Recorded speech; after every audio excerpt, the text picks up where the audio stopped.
um, what I wanted to say is that normally when I come to the park, I'll go way, way, way over in the corner where, my little lonely island is.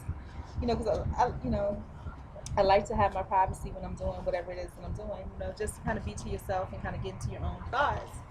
And today, I decided to stop short, and I stopped like right at the entrance, and it brought back memories. This is the spot like for like maybe for a segment because I was trying to pay off something. I was doing like these little mini documentaries, and this is the spot that I did one at. And I remember the guy the next time he saw me. I did the documentary. I posted it. I didn't want him to find it because on my YouTube channel, there's everything on there. And like when you're doing something that's semi about something and it involves other people, you don't want them to see, unless they happen on it by mistake. You don't want them to see you laying around and talking about nothing. So somehow he found it. And the next time I saw him, he was just like, "Are you still doing the videos and stuff? Like the documentaries?" And I was like, "No, that was just for a project. I kind of lost it." He was like, "Why?" He's really disappointed because he felt that it was something that was really good. A lot of the people that I ran into felt it was. And, he's like, "You should keep at it." And it's true. Anything that you do, you should just keep going at it. I don't know why I stopped. I think part of the reason was my video camera. Um, Something's wrong with it. Like, this keeps saying it's full when it's not. And I got tired of carrying that stuff around me all around town, you know. So I got tired of doing that. So that's what this little area that I'm sitting in now kind of reminded me of. But anyhow, the reading for today is what, January 19th? Boy, we're getting right along in the year here. Sunday, January 19th, again from Our Daily Bread, which is part of Radio Bible Class. You can find it online, RBC Bible Class Ministries. January 19th, Sunday, is entitled Two Men. The Bible reading is from John 11:30 through 37. And the reading says, "Two men were killed in our city on the same day." This is the journal entry from the person that wrote it. And the little blurb from the Bible reading is John 11:33-35. "He groaned in the spirit and was troubled. Jesus wept." Oh boy, I wonder how many people have felt like Jesus, meaning that when things got really bad and they saw how bad it was, they couldn't do nothing but cry. It reminds me of that Etta James song, when she was talking about how she went to the church and she saw the guy that she loved there. He was marrying someone else, and all she could do was cry. And I mean, it's just heartbreaking. I feel like that about a lot of things in this world, but it's come to the point where I don't want to say I'm desensitized because I'm not. I still care and I still have feelings, but I have an understanding.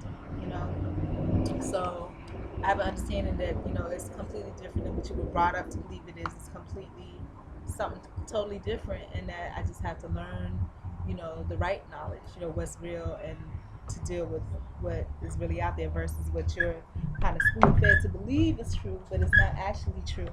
So his journal entry is two men. It says, "Two men were killed in our city on the same day. The first, a police officer, was shot down while trying to help a family. The other was a homeless man who was shot while drinking with friends early that day." Okay, this reminds me of,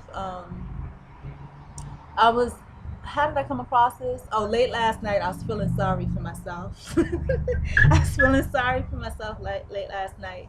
So I was looking up like nobody cares, and so it revisited this psychological thing that I saw, where it's a complex where somebody could be in really bad trouble and there's a lot of people around and nobody will do anything because they assume that because no one else is doing nothing, they shouldn't do anything either, or they assume that somebody else called help. And the story that I saw was really sad. Everybody knows the story about the lady that got murdered under a street lamp at night, and she laid there and just died to death. All the neighbors heard, nobody called because they figured someone else called. Now, this story was in, I think, 2008 in New York. There was a lady that was getting mugged. This man ran up to help her. He's got stabbed. Nobody tried to help him. Nobody called the police. Nobody did anything. So there's a lot of stuff like that. But anyhow, men were killed in our city on the same day. The first, a police officer, was shot down while trying to help a family. The other was a homeless man who was shot while drinking with friends early that day. The whole city grieved for the police officer. He was a fine young man who cared for others and was loved by the neighborhood he served. A few homeless people grieved for the friend they loved and lost. I think the Lord grieved with them all. When Jesus saw Mary and Martha and their friends weeping over the death of Lazarus, he groaned in the spirit and was troubled.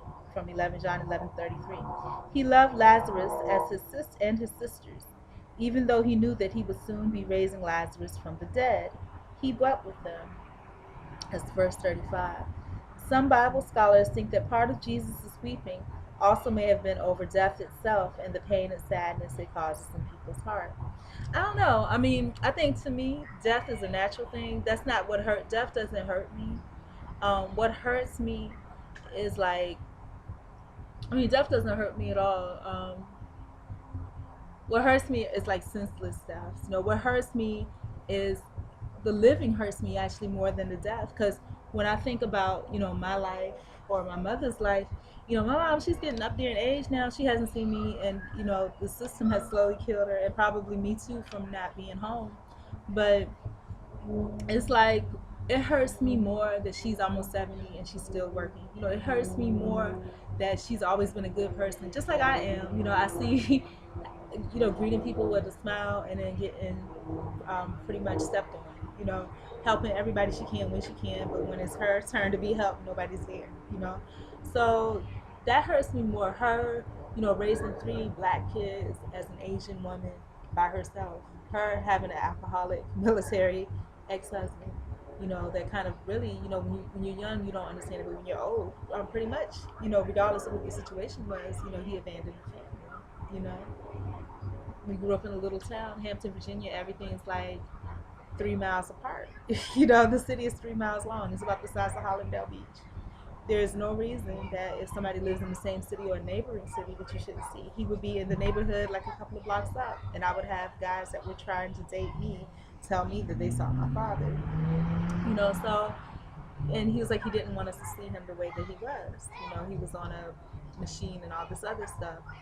But so, talking about death, death doesn't scare me.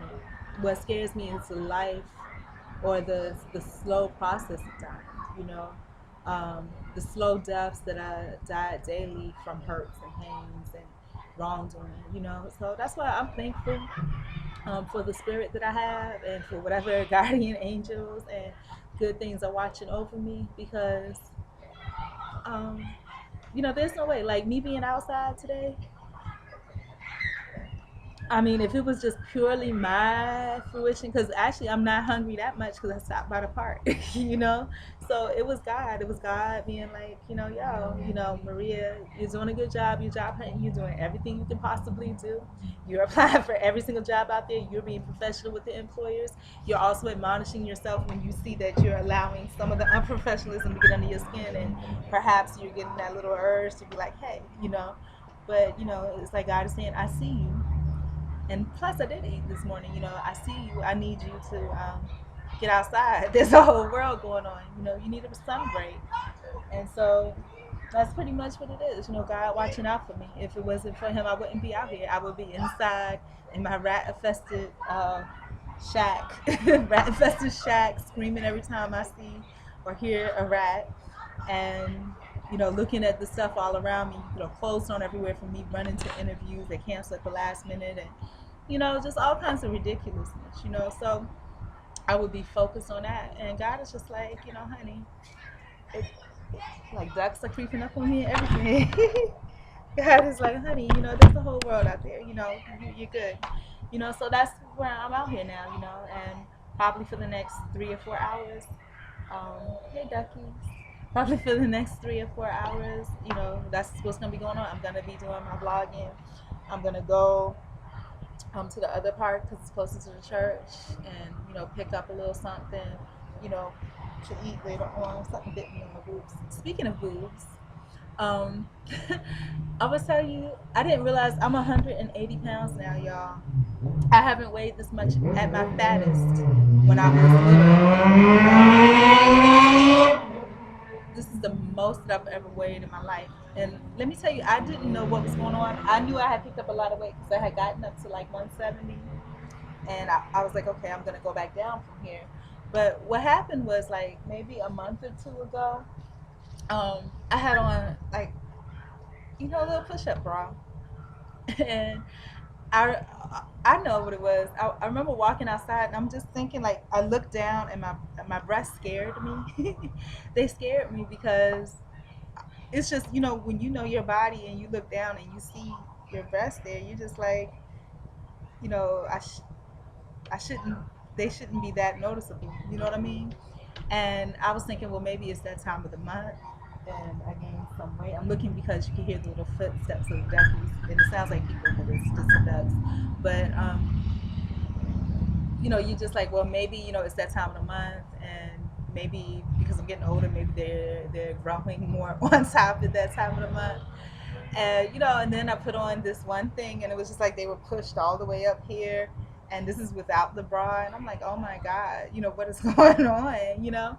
And I just came to the realization like a couple of days ago. I got on the scale at Publix, and I was 180 80 pounds, and I was like, yeah, I have boobs now, but the rest of me has grown too. So it's like, so if you notice, if you're over like the teenage years and you notice your chest or something getting really big, you know, please believe you probably just gained a whole lot of weight because that's what happened with me. And I don't mind it. I just don't like the stomach. I don't mind having a little because I'm like, when I was fit, I was like 34B, 28, 39. I'm probably still 34B, just fuller, fuller, fuller 34B. And so I don't even think about the rest of the measurements, so that's scary. But yeah, so anyways, that was my blurb on death. It says loss is a part of life, but because Jesus is the resurrection and the life, in verse 25, those who believe in him will one day experience an end of all death and sorrow. In the meantime, he weeps with us over our losses and asks us to weep with those who weep. And the journal entry is by Anne. It looks like Cetus, Cetas, or Cetus. And the mini poem by an anonymous person. They probably have somebody that's on staff that just blurs them out, but they don't want to put their name on it because they're not because they're not proud of them. It says, "Give me a heart sympathetic and tender, Jesus like thine, Jesus like thine." Or it might be an old hymn. Touched by the needs that are surging around me and filled with compassion divine. And it says by anonymous. And the little fortune cookie portions, which I love so much, y'all can't see because it's so bright, is compassion helps to heal the hurts of others. And that's so very true. So that's my Bible reading today, Sunday, January 19th. Oh, I need to read the actual Bible verse. If I can get it, because I have like 2 minutes. 2 minutes to get all that together. And my phone might be actually all the way dead, which I think it is. Which I believe that it is. Come on, boot up, boot up.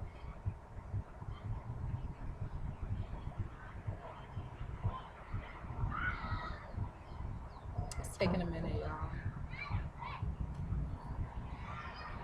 Well, I guess while we're waiting on that, I'll talk about another memory. I was in the bathroom, and a few days ago, um, I wanted, y'all know I can't sing. I was in the bathroom, and the vibrations in the bathroom or the echoes, it makes you want to sing. So I started trying to sing Miley Cyrus's "Adore," and I thought I was doing pretty good. And so I was just like holding the bathroom, but people were embarrassed to go in there and stuff, and I didn't realize that. And so I just had, and then when I listened to it later, I was like, it's even worse than when I record on YouTube. The singing was worse than that, and I felt so bad for the people that had to listen to that. Okay, the phone is up, but now I have to find my little Bible apps before it goes dead again because it's going to. All right, and I only got 30 seconds, so I'm gonna have to do another video.